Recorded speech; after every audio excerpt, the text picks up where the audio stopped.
Hey guys, so in this video, I wanted to talk about how sometimes being really dumb and confident can actually play to your benefit. So being dumb and confident, it can also, I just want to be clear, it can also like really, really mess you up. I think people would call it hubris. And you really want to be careful that, your take on this doesn't really it doesn't take you out completely.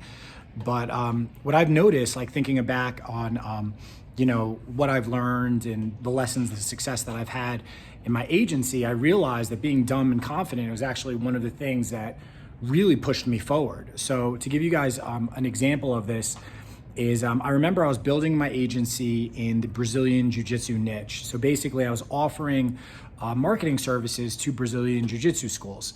And this is a great business model, by the way, because you can charge businesses potentially, thousands of dollars a month and on a retainer, and it's very, very little overhead. The margins are super high. So this is like a great business for somebody who's just starting out and has like really low risk, as long as you know how to provide the services, which is, just something that you need to learn. So anyway, the one way to build the agency is for, you to go out and to find clients on your own. But, I've always wanted to really grow like a really, really big agency and to have a big impact and just to build something, and I have that contribution. And so I decided that when I was going to go after this niche, I was going to hire 2 salespeople. And I hired these salespeople to set appointments with business owners for me to pitch them. Basically, they would set up my sales calls. So at the time, I was actually working in my home office. And so I hired these 2 guys and I'm like, all right, well, the office is at my place. And so the 3 of us would be, in this one room and, they'd be hitting the phones, trying to set up appointments, and it worked. They would set up like 10, 7, 10 appointments a week. But I noticed I couldn't take the actual sales pitches in that room. And so I wound up buying like this tiny little desk from IKEA, and I put that in my bedroom so I could take the sales calls over there. And, it seemed like it was going well because we were getting about a client a week. But what I quickly noticed is that I was like 1000% overwhelmed. So what I mean by that is, I'd have all these appointments for these sales pitches, and then some of them wouldn't show up, which is a completely normal thing. And when that would happen, it would throw off my entire day because, I had to switch, my focus onto something else, and I was doing the sales. And then I also was doing the fulfillment, actually offering the services to the people and managing that team. And then I was doing the admin stuff and recruitment, and then training these new employees and stuff. And it was just way, way too much. What wound up happening is that I took my eye off of the fulfillment. We were offering Facebook ads as the service at the time, and the fulfillment started to go down a little bit.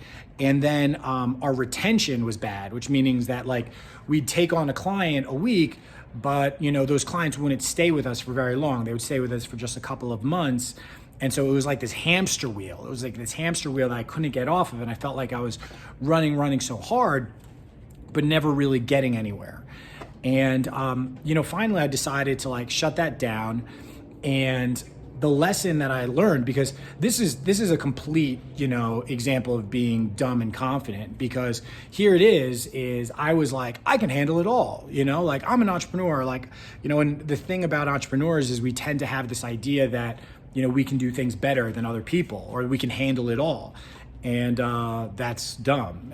And so I basically, what I realized from that is, okay, the next time I do this, the next time I build up the agency with a sales team, what I want is somebody who is 100% dedicated to just doing the sales portion of it.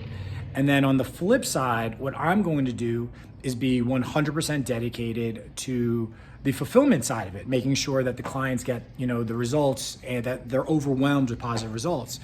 And, that's what I did with PM Now. And that's a huge piece of why we've been able to grow so fast, is the fact that, and go so far with it, is the fact that you have one person who's just solely focused on bringing in new business, but then you have another person, myself, and that other person, is my business partner, Eric. But then you have myself who like literally, I'm just like, let's never ever lose a client.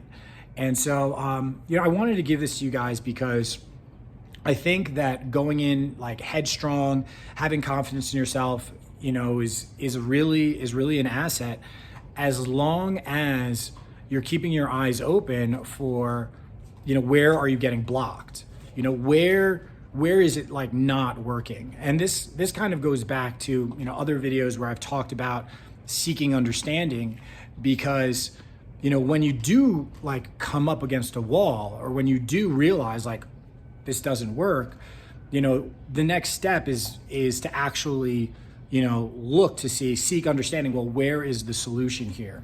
Where can I find the solution? Who has the solution? Who's dealt with a similar problem and can show me how to, go past it? And, in the case of that agency, ultimately, I think I was offering the wrong service. I switched back to search engine optimization, SEO, for this agency I'm in right now, which is a great move. But what I did learn from that process is like, okay, I'm biting off way too much, way more than I can chew with this particular model. It would have been totally fine to do it all, if I wasn't hiring a bunch of salespeople, or if I had already if I had already figured out the fulfillment in a way where, if I had already set it up where clients are super happy and I had those systems set up before I brought in the salespeople, that might have been another better way to go about it. So anyway, I wanted to leave you with that story, guys. And, just remember, there's always a solution for something that you're working on. Take note of what you're dealing with, take note of where you're getting stuck, and get excited, and it's not the worst thing to get, to be dumb and confident. In the case where it shows you, where you need to work and what you need to learn to give you that next step.